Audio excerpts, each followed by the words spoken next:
बेटा कल के दिन अभी क्या है कि पोटेशियम डाइक्रोमेट को ऊपर रखा था हम लोगों ने। आज इसी चैप्टर में अगले कंपोनेंट पर चलते हैं, अगले यौगिक पर चलते हैं, पोटेशियम परमैंगनेट। लगभग जो काम पोटेशियम डाइक्रोमेट करता है वैसे ही काम पोटेशियम परमैंगनेट भी करता है। हाँ, पोटेशियम परमैंगनेट को हम केमिनोफोर से लिखते हैं, इसको लाल दवा भी कहते हैं। और जब भी कभी नंबर आता है कि पोटेशियम परमैंगनेट को बनाया कैसे जाए, तो अपने यहां एक अयस्क आता है पाइरोल्यूसाइट। उस अयस्क से हम लोग पोटेशियम परमैंगनेट को बनाकर तैयार करते हैं। और ये पूरी प्रक्रिया जो होती है 2 चरणों में होती है या 2 स्टेप पर होती है। उन दोनों स्टेप को देखते हैं। सबसे पहले हम पोटेशियम परमैंगनेट के निर्माण की विधि पढ़ेंगे, आखिर पोटेशियम परमैंगनेट को बनाया कैसे जाए। और मैंने बताया भी है कि पोटेशियम परमैंगनेट के निर्माण की विधि प्रमुख रूप से 2 चरणों में कंप्लीट होती है। तो मैं देखो लिखूंगा, सर्वप्रथम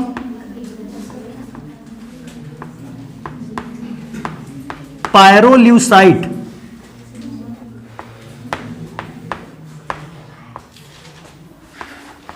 बेटा कोई पूछेगा सर जी पायरोल्यूसाइड क्या होता है, तो उसके फॉर्मूले को भी याद रखेंगे। MnO2 ये फॉर्मूला होता है पायरोल्यूसाइड का। सर्वप्रथम पायरोल्यूसाइड नामक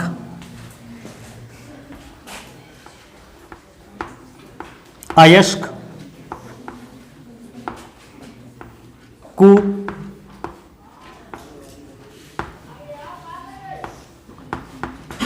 क्षार धातु के हाइड्रोक्साइड, क्षार धातु के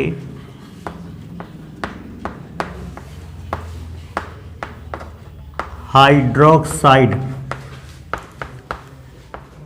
तथा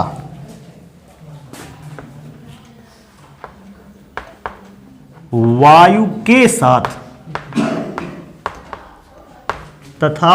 के साथ मिलाकर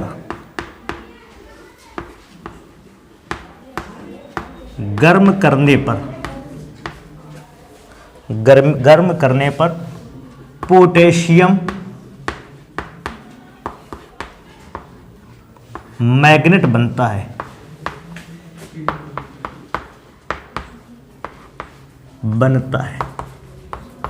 तो आपने जो 2 स्टेप वाली बात लिखी थी उसको तो ऐसे लिखना है। सबसे पहला काम क्या करना है, आपको सबसे पहले पायरोल्यूसाइड लाना है और उस पायरोल्यूसाइड नामक यौगिक को क्षार धातु के हाइड्रोक्साइड और वायु के साथ मिलाकर क्या करना है, गर्म करना है। और इस दौरान फर्स्ट स्टेप में पोटेशियम मैग्नेट का निर्माण होता है। लिखते हैं बेटा, पायरोल्यूसाइड का फॉर्मूला होता है MnO2। अब कहता है क्षार धातु के हाइड्रोक्साइड, तो क्षार धातु में जानते हो कौन सी धातु है, तो प्रथम वर्ग की धातु है, sodium, potassium, lithium, caesium, francium. तो आप किसी भी क्षार धातु के हाइड्रोक्साइड को ले सकते हो, लेकिन जानते हो हमें KMnO4 बनाना है ना, तो हम थोड़ा सा एक काम करेंगे कि पोटेशियम क्षार धातु को लेंगे और इसके हाइड्रोक्साइड से विक्रिया करवाएंगे। अगर आपको NaMnO4 बनाना होता, सोडियम परमैंगनेट, तो आप सोडियम धातु का हाइड्रोक्साइड ले लेते। आपको अगर अन्य किसी धातु का परमैंगनेट बनाना होता, आप उस धातु के क्षार को ले लेते। लेकिन मुझे पोटेशियम परमैंगनेट बनाना था, इसमें पोटेशियम धातु का हाइड्रोक्साइड लिया और साथ में इसको क्या लेना है, वायु, और तब मिलाकर गर्म करना है। विक्रिया को थोड़ा ठीक रखेंगे।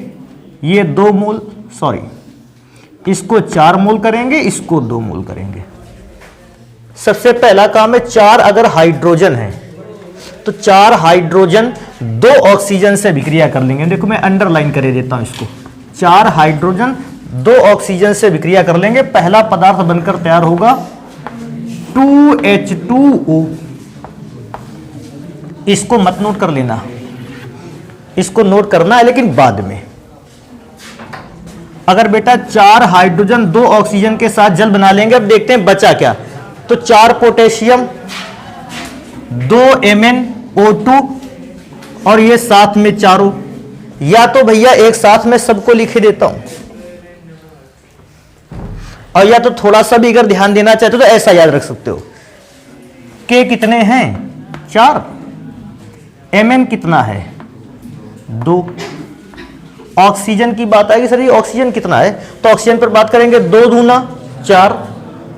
कोई कहेगा ये वाला ऑक्सीजन बिल्कुल नहीं लेंगे, ये ऑक्सीजन तो हाइड्रोजन के साथ निकल गया है, 4 ऑक्सीजन और रह गया है, तो 2 दूना 4 और 4 8 ऑक्सीजन।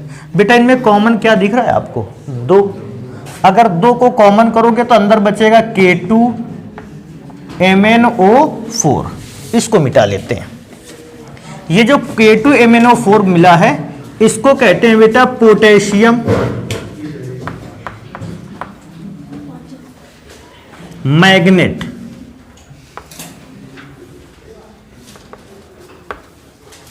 लेकिन अभी पोटेशियम परमैंगनेट तो बना ही नहीं, कहोगे सर ये पोटेशियम परमैंगनेट क्यों नहीं बना?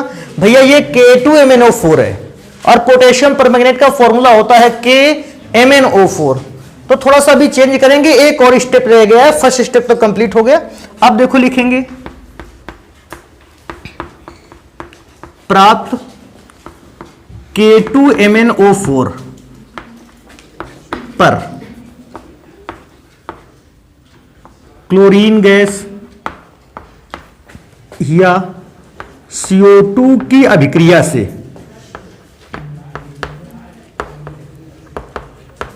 CO2 की अभिक्रिया से लाल दवा, बेटा आप लाल दवा लिखो या आप ऐसा भी तो लिख सकते हो पोटेशियम पर मैग्नेट, लाल दवा का निर्माण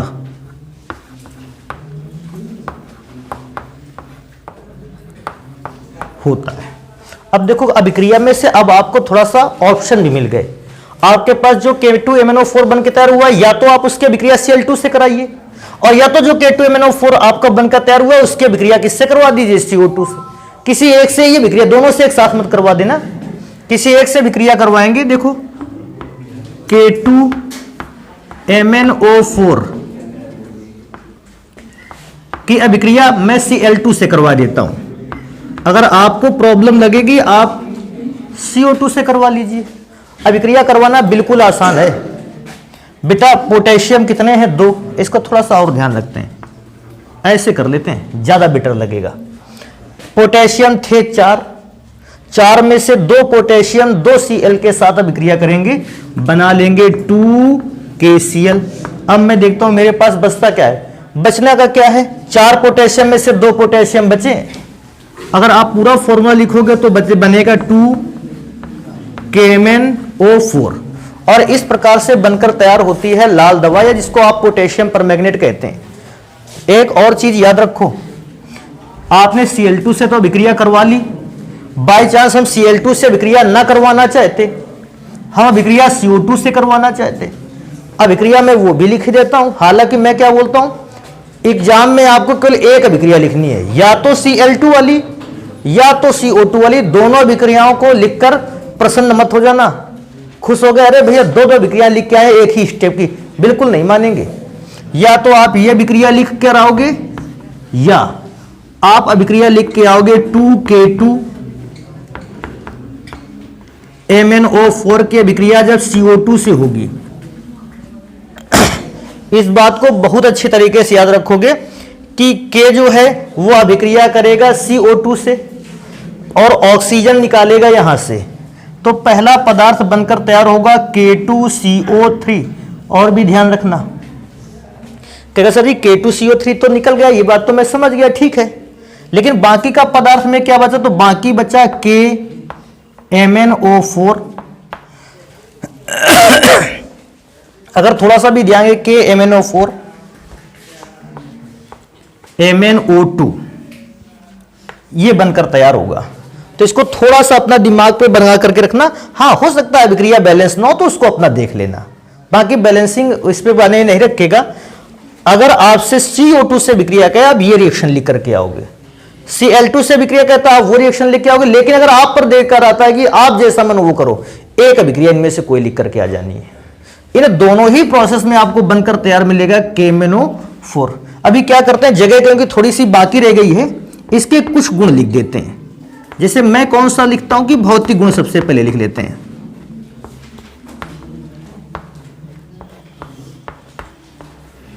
बेटा अगर इसका भौतिक गुण लिखने जाओगे तो सबसे पहला नंबर लिखोगे KMnO4 क्रिस्टलीय ठोस पदार्थ होता है। अच्छा ये बात बताओ, क्या इसका अर्थ जानते हो क्रिस्टलीय ठोस पदार्थ का मतलब क्या है? क्रिस्टलीय ठोस पदार्थ का अर्थ होता है KMnO4 के जब हम अवयवी कणों को देखेंगे तो KMnO4 के सारे अवयवी कण एक निश्चित पैटर्न में रखे होंगे। मैंने शायद एक बार बनाकर भी दिखाया था कुछ ऐसा। अगर कोई पदार्थ क्रिस्टलीय है तो उस क्रिस्टलीय ठोस पदार्थ के सारे कण एक निश्चित ऑर्डर में होते हैं। अगर कोई पदार्थ अक्रिस्टलीय है, जानते हो कण तो उसमें भी होते हैं, देखो जरा, कण तो बेचारा दूसरा लिए भी बैठा है। इसमें से अवयवी कणों का जो अरेंजमेंट है वो निश्चित पैटर्न पे नहीं है।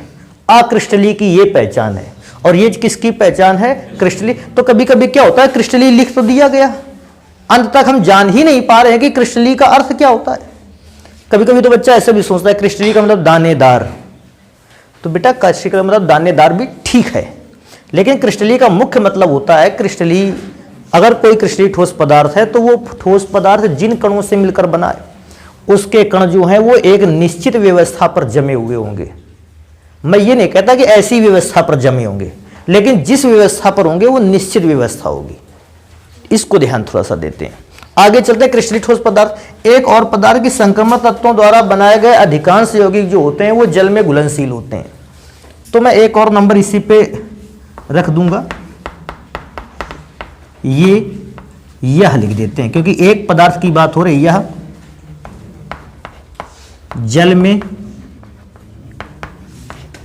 घुलनशील होता है, घुलनशील होता है। एक और चीज याद रखेंगे, अगर बेटा इस पदार्थ को पानी पर घोला ना जाए तो इसके जो क्रिस्टल होते हैं वो क्रिस्टल गहरे भूरे रंग के दिखाई देते हैं। तो एक और नंबर लिखेंगे, इसके क्रिस्टल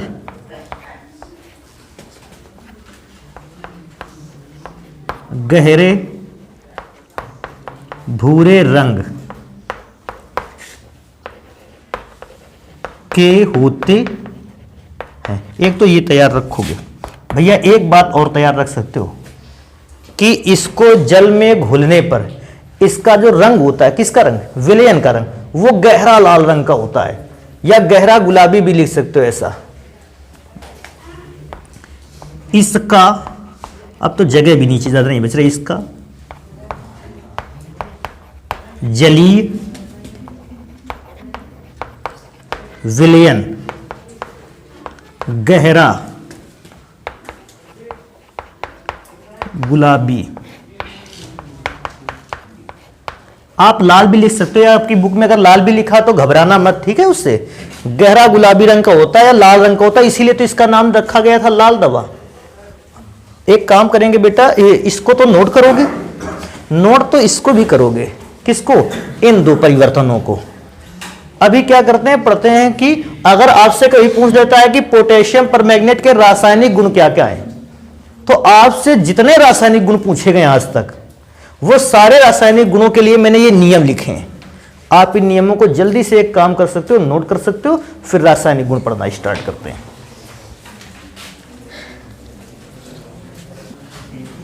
बउआ हो, चालू करें फिर इसको। देखो, पोटेशियम परमैंगनेट की केवल दो ही प्रकार की अभिक्रियाएं आज तक पूछी गई हैं। केवल कब? जब पोटेशियम परमैंगनेट को अम्लीय माध्यम में रखा जाएगा, और दूसरा जब पोटेशियम परमैंगनेट को उदासीन या क्षारीय माध्यम में रखा जाएगा। इन्हीं दो माध्यमों के अलावा मैंने तीसरे प्रकार की अभिक्रिया भी नहीं देखी है। हाँ, एक और अभिक्रिया देखी है, ऊष्मा का प्रभाव या तापीय अपघटन उसको कहते हैं। उस अभिक्रिया को सबसे लास्ट में रखते हैं। सबसे पहला काम है अम्लीय माध्यम में परिवर्तन को पढ़ेंगे। इसको देखो, रासायनिक गुण पढ़ने से पहले एक चीज याद रख लो, और ये चीज तो बिल्कुल इंड तक बिल्कुल दिमाग में भर के रख लेना। जैसे मैं पहली लाइन लिखूंगा, अपना दिमाग में उसको रख लो, हर बार उसी को यूज करना है। अगर बाई चांस आपसे कह देता है किसी भी पदार्थ की अभिक्रिया पोटेशियम परमैंगनेट से अम्लीय माध्यम में कराइए, देखो किसी भी पदार्थ की अभिक्रिया पोटेशियम परमैंगनेट से कैसे माध्यम में करवाइए, अम्लीय। मैं दोबारा से इस बात को रट देता हूं, देखो रटवा देता हूं कैसे ये रिएक्शन काफी ज्यादा इंपॉर्टेंट रोल प्ले करेगी। आप इसी अभिक्रिया से लिखे हुए उधर 8 से 10 जो अभिक्रियाएं हैं वो सब इसी नियम से करोगे। किसी पदार्थ की अभिक्रिया पोटेशियम परमैंगनेट के अम्लीय विलयन से कराई जाती है। पदार्थ को थोड़ी देर के लिए इग्नोर कर देंगे, छोड़ ही देंगे, है ही नहीं था बेटा। जैसे ही लेफ्ट पे ये दो पदार्थ तुमको लिखे दिखाई पड़ जाए, जानते हो राइट साइड पे तुमको क्या लिखना है, याद रखना इसको। एक तो आपको लिखना है K2SO4, दूसरा आपको लिखना है MnSO4 और तीसरा आपको लिखना है जल। अब कुछ बच्चे इस बात पर भी परेशान होंगे, सर जी K2 आपने लिखे, यहाँ K1 है। बेटा ऐसी रासायनिक अभिक्रियाओं को बैलेंस करने के चक्कर में बिल्कुल मत पड़ना। या तो कभी कभी अभिक्रिया बैलेंस करते समय आपको 8-8, 10-10 मोल से गुना करवाना पड़ेगा, जो अपने आप में कठिन होगा और मांगता भी नहीं ये चीज़ें, क्योंकि ये चीज़ें वो खुद जानते हैं कि बच्चा अभिक्रिया तैयार कर सकता है, लेकिन इसका बैलेंसिंग तैयार करना अपने आप में कठिन है। या तो आयनों के रूप में लिखा जाए तो बैलेंस हो पाएगा, और या फिर भैया उसमें एक अच्छा टाइम दिया जाए और तब बैलेंस कर पाएंगे। तो वो चीज़ की डिमांड भी नहीं रहती है कि आप बैलेंस करके ही लाओ जबरदस्ती। तो जैसे ही आपको लेफ्ट पे ये दो पदार्थ दिखाई पड़े, राइट पे ये 3 पदार्थ लिख ही दिए आपने। अब ध्यान देने वाली बात है, सर जी पदार्थ का क्या हुआ? तो बेटा पदार्थ किस रूप में परिवर्तित हुआ है आपके पास लिखा हुआ है। अगर आपके पास पदार्थ की जगह पे K लिख देता तो आप जानते हो इस खाली जगह पर क्या लिख देते, KI। अगर पदार्थ की जगह पे लिख देता तो खाली जगह पर किसको लिख देते, I2 को। तो मैं देखो क्या करता हूं, इसको थोड़ा सा लिख रहे हैं, पदार्थ का परिवर्तित रूप, और पदार्थ का परिवर्तित रूप जस्ट बगल में लिखा गया है। लेकिन ध्यान रखना इस बात को, अभी अम्लीय माध्यम के परिवर्तन पढ़ रहे हैं केवल। अब देखो मैं कुछ अभिक्रियाएं लिखता हूं, समझो अपना, और समय आने पर तुम भी भैया कंप्लीट करो। अब देखो इस बार क्या है, पदार्थ की जगह में उसने KI लिख दिया है और अभिक्रिया करवा दिया है KMnO4 के अम्लीय विलयन से। जानते हो अभिक्रिया में जैसे ही आपने ये दो पदार्थ देखे थे, आपके दिमाग में तुरंत आ जाना चाहिए कि हम KMnO4 का H2SO4 मुझे लेफ्ट पे मिल जाता है तो राइट साइड पे मुझे लिख देने चाहिए सबसे पहले K2SO4 MnSO4 प्लस H2O। अच्छा KI की जगह पर क्या लिखना चाहिए बेटा, आप जानते हो KI की जगह पे क्या लिखना चाहिए, I2। क्या इससे समस्या तो नहीं है, कोई घनघोर समस्या ना हो तो भैया ठीक है, कोई बात नहीं, चलेगा काम। मैंने बदल रखा है इस बार अभिक्रिया में थोड़ा सा, मैं FeSO4 को इस्तेमाल करने वाला हूं पदार्थ की जगह पर, बाकी मैंने KMnO4 का अम्लीय विलयन यूज कर लिया है। आप जैसे KMnO4 H2SO4 को देखेंगे राइट साइड पे तो वो चीजें लिखी देंगे। क्या क्या चीजें लिखेंगे, K2SO4 MnSO4 प्लस H2O। और जानते हो आपको FeSO4 अगर लेफ्ट पे लिखा हो तो उसका परिवर्तित रूप क्या लिख देना है, Fe2SO4 का होल थ्राइस। Fe2SO4 का होल थ्राइस। अभिक्रिया देखने में ऐसा लग सकता है कि यार ये तो अभिक्रिया काफी लंबी थी, पहचानना गड़बड़ हो सकता है या पहचानने में कठिनाई हो सकती है, लेकिन भैया कठिनाई कुछ भी नहीं है। आपको यहां से यहां तक और इससे यहां तक की अभिक्रिया तो आपको पहले से तैयार है। आपको केवल पदार्थ के रूप ही तो परिवर्तित करके लिखने हैं। अगली अभिक्रिया पर चलते हैं, नेक्स्ट नंबर पे देखो क्या है, इनमें से किसी एक अभिक्रिया को करवा दें कि दोनों करवा दें, क्या कहते हो? एक कोई चाहे जो करवा लो भैया, घबराना नहीं, दोनों कर देते हैं भैया। पता लगा कल के दिन कह दो सर जी ने अभिक्रिया करवाई नहीं थी। HCOOH की अभिक्रिया होनी है KMnO4 के अम्लीय विलयन से। जैसे ये बात पता चली कि अम्लीय विलयन से होनी है भैया, मैंने तो इन दो पदार्थों को देखते ही बहुत सारी चीजें लिख ली। K2SO4 लिख दिया, MnSO4 लिख दिया, साथ में H2O लिख दिया।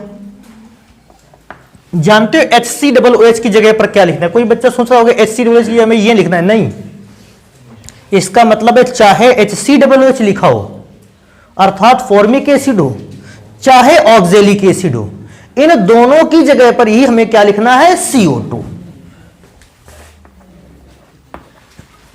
अभिक्रिया कंप्लीट हो गई। नेक्स्ट नंबर पे चलते हैं। अब इस बार हम फॉर्मिक एसिड की जगह पर ऑक्जेलिक एसिड को लेते हैं। अभिक्रिया कराओगे KMnO4 प्लस H2SO4 से, क्योंकि हम जानते हैं भैया वही चीजें पहले लिखेंगे।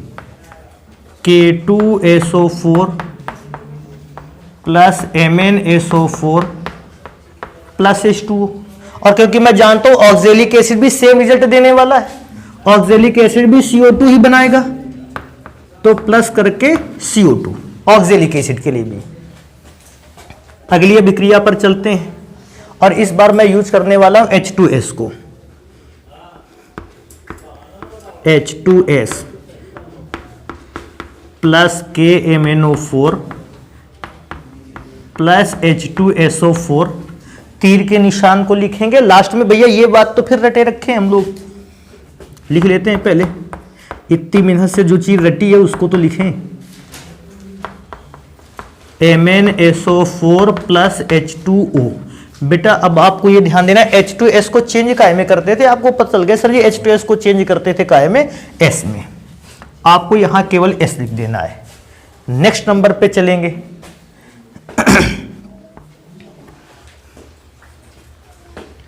इस बार हमको अभिक्रिया में K2SO3 को इस्तेमाल करना है। KMnO4 plus H2SO4। थोड़ा सा इसमें अभिक्रिया में ध्यान रखने लायक है। कहोगे सर जी अब इस अभिक्रिया में ध्यान रखने लायक क्या है? जैसे ही देखोगे अभिक्रिया अपने आप थोड़ा सा समझ में आ जाएगा। अच्छा ये बताओ, इस अभिक्रिया में ध्यान अगर रखने लायक कोई चीज है, K2SO3 को काहे में चेंज करते थे? K2SO4। अगर आप यहां K2SO4 लिख भी देते बाई चांस, मैं देखो लिख के दिखाता हूं यार, K2SO4 तो बगल में भी लिखा है, मतलब पदार्थ को आप चाहे 4 बार लिख दो, अर्थ तो उसी पदार्थ से। जो ये केमिकल है वही तो ये केमिकल है, और एक ही केमिकल को बार बार रिपीट करने का, लिखने का कोई भी फायदा नहीं मिलता। तो जानते हो इस बार अतिरिक्त पदार्थ कुछ भी नहीं लिखा जाएगा। बना था K2SO4, लेकिन वो तो मैं पहले भी दिखा रहा हूं कि K2SO4 मेरे पास बन के तैयार हुआ है, तो इसको बार बार दिखाने का कोई अर्थ बचता नहीं है उस जगह पे कि आप यहां भी K2SO4 लिखो, फिर बगल में भी K2SO4 लिखो, बच जाते एक आधा एक और K2SO4 लिख दो। तो बात तो वही, जब आप एक बार दिखा चुके भाई, जैसे आपने कोई भी चीज बना के तैयार की, आपने प्रोडक्ट के तौर पर मैंने माना कि पोटेशियम सल्फेट बनाकर तैयार किया, तो आप ये बता दीजिए कि आपके पास पोटेशियम सल्फेट बना है। इस बात का कोई अर्थ नहीं कि मेरे पास पोटेशियम सल्फेट बना, पोटेशियम सल्फेट बना, पोटेशियम सल्फेट बना और पोटेशियम सल्फेट बना। 4 बार बताओगे तो भी उसका अर्थ है पोटेशियम सल्फेट बना है। उसको 4 बार या 40 बार बताने का कोई भी अर्थ नहीं रह जाता। तो इस बार अलग से K2SO4 नहीं लिखेंगे, समझ गए ना? बना था K2SO4, लिख तो दिया है, उसको बार बार लिखने का कोई अर्थ बचता नहीं। नेक्स्ट नंबर पे चलेंगे। कहता है सर जी मेरे पास अगर SO2 गैस को लिख देते KMnO4 प्लस H2SO4, तो बेटा मैं वही काम करता। SO2 भी देखो चेंज होता है उसी में K2SO4 में, सेम कैटेगरी पे जाता। K2SO4 Mn SO4 plus H2O। हाँ, लास्ट वाला बचता है, इसको देखते हैं, इसको निपटाते हैं पहले। KNO3 KMnO4 plus H2SO4। और बेटा अभिक्रिया करवाने जाओगे तो देखो ये दो पदार्थ देख कर तो अभिक्रिया जो समझ में आती है पहले उसको लिखेंगे। हाँ, गलत है थोड़ा सा, KNO2। ये वैसे भी गलत था, अगर KNO3 इधर लिख दोगे तो KNO3 का ऑक्सीकरण भी नहीं होता, और ऑक्सीकरण होता नहीं तो उधर कुछ लिख भी नहीं सकते। कैसे? कुछ पदार्थों का ऑक्सीकरण एक निश्चित हद तक ही होता है, उसके बाद पदार्थों का ऑक्सीकरण होना बंद हो जाता है। कभी टाइम मिलेगा इस पर भी बात करेंगे, कौन सा पदार्थ का ऑक्सीकरण कब तक होता है और आखिर बंद कब हो जाता है। हाँ, इन दो पदार्थों को देखकर अभिक्रिया लिख लेते हैं पहले। K2SO4 plus MnSO4। जानते हो तुमको KNO2 का लिखना क्या चाहिए था? अब हमें KNO3। देखो समझाने की कोशिश करते हैं बेटा, समझ जाओगे अच्छी बात है, नहीं तो फिर किसी दिन टाइम निकाल के इस पर बात होगी। बेटा KNO2 में यहां पे नाइट्रोजन की ऑक्सीकरण संख्या निकाली जाए।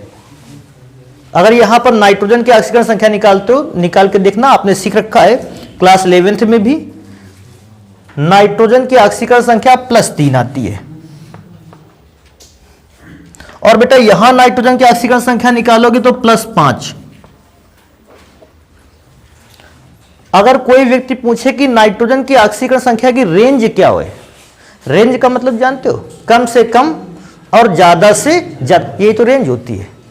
भाई आपसे भी कहे आपके पढ़ने की रेंज क्या है, तो रेंज में क्या बताओगे? 0 घंटे से लेकर 2 घंटे। कम से कम 0 घंटे पढ़ते हो और ज्यादा से ज्यादा 2 घंटे, 5 घंटे। हाँ भैया होशियार हो भैया, 5 घंटे पढ़ते हो। इनकी रेंज क्या है मैं लिख करके दिखाता हूं, समझो। नाइट्रोजन का परमाणु क्रमांक 7, इलेक्ट्रॉनिक विन्यास 2, समझ लो बेटा सी ढंग से, बाद में बैठे रहोगे पता तक नहीं चलेगा। अगर नाइट्रोजन को अपनी बाहरी कक्षा को संतुलित करना है, संतुष्ट करना है, फुलफिल्ड करना है, पूर्ण रूप से भर लेना है, या तो ये 5 इलेक्ट्रॉन त्याग दे और या तो 3 इलेक्ट्रॉन। तो 3 इलेक्ट्रॉन अगर ग्रहण करेगा तो -3, ग्रहण का मतलब माइनस। 5 इलेक्ट्रॉन त्याग देगा तो +5। अर्थात नाइट्रोजन की ऑक्सीकरण संख्या की रेंज जो है वो -3 से +3। अब देखो जरा देखते हैं, यहां नाइट्रोजन की ऑक्सीकरण संख्या +3 थी ना, मैक्सिमम कितनी होती है? +5 ऑक्सीकरण हो सकता है। अब यहां पर नाइट्रोजन 5 ऑक्सीकरण संख्या पे पूछेगा क्या इसका ऑक्सीकरण हो सकता है? कभी नहीं, मैक्सिमम स्टेज पर है। जब भी किसी पदार्थ की ऑक्सीकरण संख्या को बढ़ाया जा सकता है, पदार्थ का ऑक्सीकरण हो सकता है। और जब भी कभी किसी पदार्थ की ऑक्सीकरण संख्या अपनी मैक्सिमम स्टेज पर हो, हाईएस्ट वैल्यू पर हो, इसका मतलब ऑक्सीकरण संख्या को अब नहीं बढ़ाया जा सकता है। इसका मतलब उस पदार्थ का कभी ऑक्सीकरण नहीं होगा। पूछता है सर जी ऑक्सीकरण नहीं होगा तो क्या होगा? अब चयन होगा। अब चयन का मतलब ऑक्सीकरण संख्या का घटना, और ऑक्सीकरण का मतलब है ऑक्सीकरण संख्या का बढ़ना। तो मैं अगर पूछूंगा KNO3 का ऑक्सीकरण हो सकता है, क्योंकि सर ये हाईएस्ट वैल्यू पर है, अब इसकी ऑक्सीकरण संख्या बढ़ नहीं सकती है, इसलिए इसका ऑक्सीकरण भी नहीं हो सकता। हो क्या सकता है इसका? अब चयन उस पदार्थ पे चलते हैं। मैंने पूछा बेटा इसका क्या कहोगे? सर ये ऑक्सीकरण संख्या की ना तो ये हाईएस्ट वैल्यू है, क्योंकि हाईएस्ट वैल्यू तो +5 थी, ये है, ना तो वो ऑक्सीकरण संख्या की लोवेस्ट वैल्यू पर है, क्योंकि लोवेस्ट वैल्यू जो थी वो थी -3 और वो तो भी +3 है। -3 तो उसकी बहुत नीचे होगा। इसका मतलब इस पदार्थ की ऑक्सीकरण संख्या घट भी सकती है और ऑक्सीकरण संख्या बढ़ भी सकती है। तो इनके दोनों हो सकते हैं काम। क्या हो सकता है? ऑक्सीकरण भी हो सकता है, अपचयन हुआ भी हो सकता है। हाँ ये बात जरूर है कि इस अभिक्रिया में इसका ऑक्सीकरण हुआ, लेकिन हो इसका दोनों काम सकता है, ऑक्सीकरण भी कर सकते हैं और इसका क्या कर सकते हैं? अपचयन भी कर सकते हैं। तो ये थोड़ा सा ध्यान रखने लायक होता है अगर आप थोड़ा सा दिमाग यूज करेंगे। अच्छा मैं क्या सोचता हूं, रटवाने का कोई अर्थ था नहीं इधर। आप ऑक्सीकरण संख्या को निकालना सीखें उसकी रेंज पता करना सीखें और इस बात का तुरंत ही अंदाजा लगा लें क्या इस पदार्थ का ऑक्सीकरण हो सकता है या इस पदार्थ का ऑक्सीकरण नहीं हो सकता, इस बात का भी अंदाजा लगा लेते हैं। CO2 का ऑक्सीकरण हो सकता है, नहीं हो सकता, भैया नहीं हो सकता। कैलकुलेशन मैंने थोड़ा सा फास्ट कर लिया। कार्बन की ऑक्सीकरण संख्या +4 है यहां, और कार्बन की बाहरी कक्षा में भी इलेक्ट्रॉन कितने होते हैं? 4। या तो ये 4 त्याग देगा तो +4, 4 ग्रहण कर लेगा तो -4। हाईएस्ट वैल्यू पर है, इसका ऑक्सीकरण नहीं हो सकता है। हो भी सकता है तो इसका केवल क्या हो सकता है? अपचयन। तो आप ऐसे भी सोच सकते हैं किसी भी पदार्थ के विषय में। आप जितनी तेज ऑक्सीकरण संख्या पर कैलकुलेशन निकाल सकते हो, आप उतनी जल्दी पता कर सकते हो कि पदार्थ ऑक्सीकरण हो सकता है कि अपचयन। अगर कहो तो नॉलेज में एक चीज और मैं बढ़ा दूंगा, इसी में से प्लस कर देंगे इस चीज को। क्या? देखो समझना, KNO2 की ऑक्सीकरण संख्या बढ़ गई, इसका मतलब KNO2 का क्या हो गया? ऑक्सीकरण। ये काम काहे का करेगा? अपचायक। पूछता है KNO3 का ऑक्सीकरण संख्या हाईएस्ट वैल्यू पर है। अच्छा, आप सोच के बताओ थोड़ा सा, कुछ बातें तुम बताओ, बाकी नहीं बता पाओगे, काम पूरा मेरा है फिर। क्या अब इसकी ऑक्सीकरण संख्या बढ़ सकती है? नहीं, ऑक्सीकरण संख्या बढ़ नहीं सकती, केवल क्या हो सकती है? घट सकती है। घटने का मतलब इसका स्वयं का क्या हो सकता है? अपचयन। अगर इसका अपचयन हो सकता है तो यह काम काहे का करेगा? ऑक्सीकारक का। आप ऐसा भी निकाल सकते हो किसी पदार्थ का नेचर। रैंडमली आपको कोई एक पदार्थ दे देता है H2SO4, तकरीबन पढ़ रहे हर एक बच्चे को मालूम है यह ऑक्सीकारक है। अब जो भी बच्चा पढ़ रहा है, मैं तो इस बात को जानता हूं कि अगर वो इस बात को नहीं जानता यह ऑक्सीकारक है, बेकार है फिर तो। क्लास 11 से जब भी मैंने स्टार्ट किया ऑक्सीकारक ऑक्सीकारक ऑक्सीकारक निर्जलीकारक सारी बातें बता रखे, फिर भी लेकिन उस क्लास में बहुत कम बच्चे ऐसे होते हैं जो बता पाते हैं आखिर ये ऑक्सीकारक क्यों है। तो क्यों को दूसरे का ऑक्सीकरण कर देता है? आप यही कैसे जान गए कि दूसरे का ऑक्सीकरण ही कर देता है? हो सकता है अपचयन कर देता हो, तो उसके लिए फिर रूल है। सल्फर का ऑक्सीकरण संख्या यहां निकालोगे तो +6 है। सल्फर का 16 होता है इलेक्ट्रॉनिक विन्यास 2,8,6। सोचो रेंज इसकी पहले निकालेंगे। ग्रहण करे तो कितने ग्रहण कर सकता है? 2, तो -2। त्यागे तो कितने त्याग सकता है? ये रेंज हो गई। अच्छा, तो रेंज में सबसे हाईएस्ट वैल्यू पर है कि नहीं है? अगर सबसे हाईएस्ट वैल्यू पर है तो क्या इसकी ऑक्सीकरण संख्या अब बढ़ सकती है? नहीं, बढ़ने का तो चांस खत्म। हाईएस्ट वैल्यू पर है तो बढ़ने का काम ही खत्म। अब इसकी ऑक्सीकरण संख्या केवल क्या होगी? अगर घटेगी। अगर इस पदार्थ की ऑक्सीकरण संख्या केवल घटेगी तो इसका होगा अपचयन, और ये काम काहे का करेगा? ऑक्सीकारक का। तो जिसका ऑक्सीकरण संख्या घट रही है स्वयं का अपचयन होता है, लेकिन काम काहे करता है? ऑक्सीकारक। जस्ट अपोजिट काम करता है। जिसका ऑक्सीकरण होगा वो काम कैसा करेगा? अपचायक। और जिसका अपचयन होगा वो काम किसका करेगा? ऑक्सीकारक। ऐसे करके आप दुनिया में रखे किसी भी पदार्थ को यह बता सकते हो कि ऑक्सीकारक है कि अपचायक है। एक और एसिड है, अब बात यहां तक आई है तो आगे भी चलेगी भैया। H2SO3 ऑक्सीकरण संख्या अगर इसमें से निकालते हैं 3 दूना 6 में से 2 गया 4। अच्छा यार ये बताओ इसकी ऑक्सीकरण संख्या +4 है, बढ़ भी सकती है और घटने का मतलब -2 तक घट भी सकती है। तो ये जो पदार्थ रखा है H2SO3, इसका ऑक्सीकरण संख्या बढ़ भी सकता है, घट भी सकता है। इसका मतलब इसका ऑक्सीकरण भी हो सकता है, इसका अपचयन भी हो सकता है। तो ये दोनों का काम कर सकता है। जब ऑक्सीकरण होगा तो ये अपचायक बन जाएगा, और जब अपचयन होगा तो ये ऑक्सीकारक बन जाए। तो ये ऑक्सीकारक भी है और अपचायक भी है। पदार्थों को केवल देखने मात्र से आप बता सकते हो कि पदार्थ ऑक्सीकारक है अपचायक। आपने कभी इस पदार्थ को ना यूज किया हो भैया, H2SO3 को हमने यूज थोड़ी किया है, हम तो देख के बता रहे हैं इन चीजों को। शायद आपने भी यूज ना किया हो H2SO3 का। H2SO4 का तो यूज मिल जाता है। बहुत सारे ऐसे केमिकल हैं जो आज तक मैंने नहीं देखे, लेकिन ऑक्सीकरण संख्या अगर उनकी पहचान लेते हैं तो हम तुरंत बता सकते हैं ये पदार्थ काम काएगा करेगा, ऑक्सीकारक का कि अपचयन अपचायक का। एक काम करें, इसको जल्दी से नोट करते हैं। ये उदासीन माध्यम वाला तो देख लिया जाए। इसमें से केवल आपको 2 विक्रियाएं मेनली पढ़नी होती हैं जो मैंने वहां लिखी हैं। तो आप एक काम कर लेते हैं, इसको नोट करिएगा पहले। अगले नंबर पर बेटा मैंने लिखा है उदासीन माध्यम में, और या उदासीन माध्यम न लिखे तो कैसा माध्यम लिख देगा? क्षारीय माध्यम में क्रिया। अम्लीय माध्यम के अभिक्रिया का भाग आपने जान ही लिया है। क्षारीय माध्यम पर भी देखते हैं, या उदासीन भी माध्यम उसी को कहते हैं। अगर आपसे कोई पदार्थ की अभिक्रिया कह देता है KMnO4 से करवाइए, उदासीन माध्यम में कहे या जल क्षारीय माध्यम में कहे, आपको KMnO4 की अभिक्रिया कैसे करवा देनी है? जल से। और इस चीज को बहुत अच्छे तरीके से याद रखो। अगर लेफ्ट पे ये दो पदार्थ लिखे हैं तो राइट साइड पे आप दो पदार्थ और लिख दीजिए। पहला पदार्थ MnO2 और दूसरा पदार्थ है KOH। समझ पा? मैं दोबारा से रिपीट देखो करता हूं इस बात को। अगर आपसे क्षारीय माध्यम या उदासीन माध्यम में पोटेशियम परमैंगनेट की अभिक्रिया मांगे तो आप पदार्थ को लिखोगे, KMnO4 लिखोगे और जल लिखोगे। जैसे ही KMnO4 के साथ जल मिलेगा, आप राइट साइड पे वो दो पदार्थ तो आपको लिख करके, यानी उनको छोड़ना ही नहीं है किसी हालत में। अब थोड़ा सा इस बात पर ध्यान रखेंगे, अगर पदार्थ लिखा जाए तो उस साइड पे क्या लिखा जाए? तो पदार्थ का परिवर्तित रूप।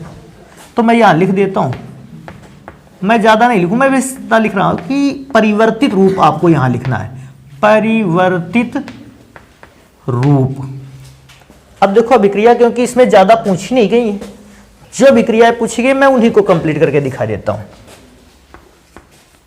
चलो, पहली अभिक्रिया, पदार्थ की जगह पर आपको KI दे देगा और फिर अभिक्रिया करवाएगा KMnO4 से और H2O से। अगर यह अभिक्रिया कंप्लीट करने के लिए देता है तो भैया दो चीजें तो पहले अपने मन से लिखा होगी। पहला MnO2 प्लस KOH। जानते हो KI को देखकर आपको राइट साइड पे क्या लिख देना चाहिए? KiO3। KiO3 भैया हो गई अभिक्रिया। इससे ज्यादा करके भी मत आना, जबरदस्ती कुछ और लिखने लगो। अगले नंबर पे चलेंगे। अगर KI की जगह पर आपको पदार्थ दे दे K2H2O3 और फिर कहे आपने इसकी अभिक्रिया करवानी है KMnO4 के जलीय विलयन से। हाँ, माध्यम उदासीन भी कह सकता है, माध्यम क्षारीय भी कह सकता है। तो आप कोई माध्यम के सेम पैटर्न पर रिएक्शन को कंप्लीट करना है। KMnO4 और जल देखा तो भैया इधर लिख देंगे MnO2 प्लस KOH और राइट साइड पे जानते हो आपको क्या लिखना है? K2SO4। बस बेटा, मैंने ऐसा देख रखा है कि ज्यादातर भी केसेस में आपको यही दो अभिक्रियाएं मिलने वाली हैं। तो ये हो गए रासायनिक गुण पोटेशियम परमैंगनेट के। अभी इसके उपयोग पर लेते हैं। कहता है ऑक्सीकारक के रूप में। आपने जितनी भी अभिक्रियाएं पढ़ी हैं पोटेशियम परमैंगनेट की, सारी अभिक्रियाएं ऑक्सीकारक ही हैं। यह हर बार इसने पदार्थ की ऑक्सीकरण संख्या को बढ़ाया है और उसका ऑक्सीकरण किया है। कहता है आयतनीय विश्लेषण में।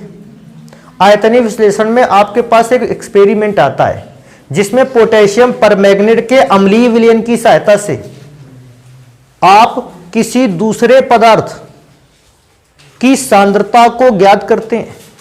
या तो ऑक्जेलिक अम्ल की सांद्रता को ज्ञात करते हैं और या तो फेरस अमोनियम सल्फेट की सांद्रता को ज्ञात करते हैं। आपके यहां एक्सपेरिमेंट है ये 12th में।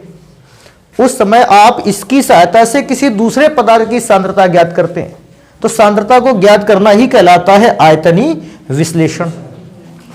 कहता है पानी के जीवाणुओं को समाप्त करने पर। पुराने समय में मुझे याद है कि हमारे गांव में जो कुएं होते थे वहां पर समय समय पर सरकार क्या करती थी? छिड़काव करवाती थी पोटेशियम परमैंगनेट का, लाल दवा का, जिससे जल में खुले जल में होने वाले बैक्टीरिया समाप्त हो जाते थे। हालांकि अब वो कुएं रह भी नहीं गए और ऐसी कोई जरूरत भी नहीं रह गई। आगे नंबर पर लिखता है, कहता है नालियों में छिड़काव करने में। नालियों में भी छिड़काव, भाई ज्यादातर बैक्टीरिया कहाँ रहते हैं? मच्छर वगैरह ये सब कहाँ रहते हैं? नालियों में। तो नालियों में भी छिड़काव इसका होता रहता है। नेक्स्ट नंबर पे आता है, कहता है ऊन, कॉटन, सिल्क की धुलाई में, क्योंकि ये ऑक्सीकारक एजेंट है और कपड़ों की ऊन की सफाई अच्छी करता है, सिकुड़न रहित बना देता है। सिकुड़न रहित मतलब जानते हो ना, सिकुड़ने नहीं देता है। हाँ, लास्ट वाला थोड़ा सा इंपॉर्टेंट, इसको ध्यान रखना। कहता है बेयर रिएजेंट के रूप में। आप इसको ऐसे बोल सकते हो बेयर अभिकर्मक बनाने में या बेयर अभिकर्मक के रूप में। थोड़ा सा और इस पर आगे अगर बात करेंगे, इस जगह बेटा एक नोट लिखेंगे यार। वैसे ये जगह मैंने दूसरे काम के लिए छोड़ी थी, लेकिन अब नोट लिखेंगे। पहले पूछ लेता है बेयर विकर्मक होता क्या है, तो आप उसको बताओगे तू 1% क्षारीय KMnO4 के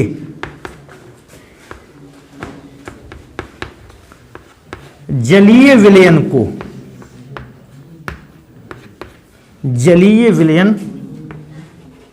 को चाहे बेटा आप बेयर कह दें या आप कह दें बायर,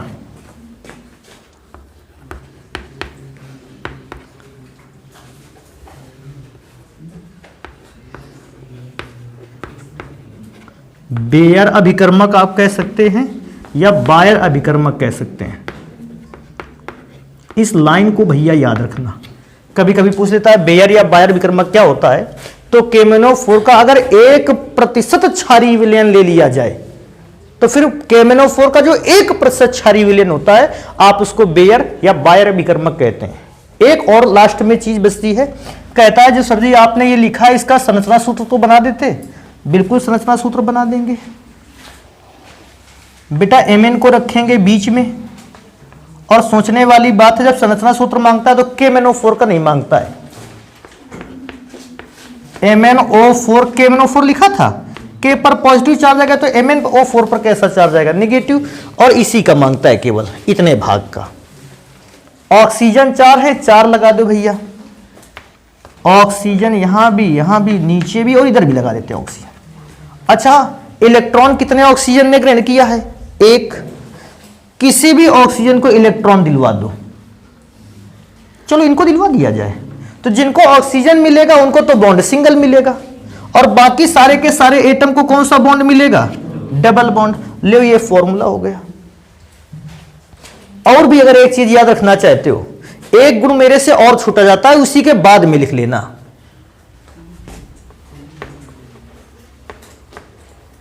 ताप का प्रभाव, कहता है पोटेशियम परमैंगनेट को अगर आप ज्यादा से ज्यादा गर्म कर दोगे, हीट कर दोगे, तो उस ताप का क्या प्रभाव पड़ेगा। आसान है, K2MnO4 बनेगा प्लस MnO2 बनेगा और साथ में बनेगा O2। अगर ताप का प्रभाव पूछता है तो आप इसको लिख दोगे। मैं कह भी रहा था कि ताप का प्रभाव एक अभिक्रिया जो होगी वो इन नियमों से अलग चलेगी, तो उसको थोड़ा सा याद रखेंगे।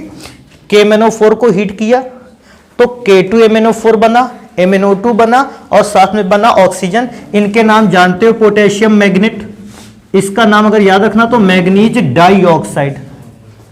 भैया ये हो गया तुम लोगों का जो चैप्टर में डी और एफ ब्लॉक नाम था ना, डी ब्लॉक आपने पढ़ रखा है पूरा। अब बचा है इसका एफ ब्लॉक, मेरे ख्याल से 2 या 3 दिन के लिए चैप्टर बचा है मुश्किल से, तो 2 दिन और लगेगा मेरे ख्याल से, इसको नोट कर लेते हैं।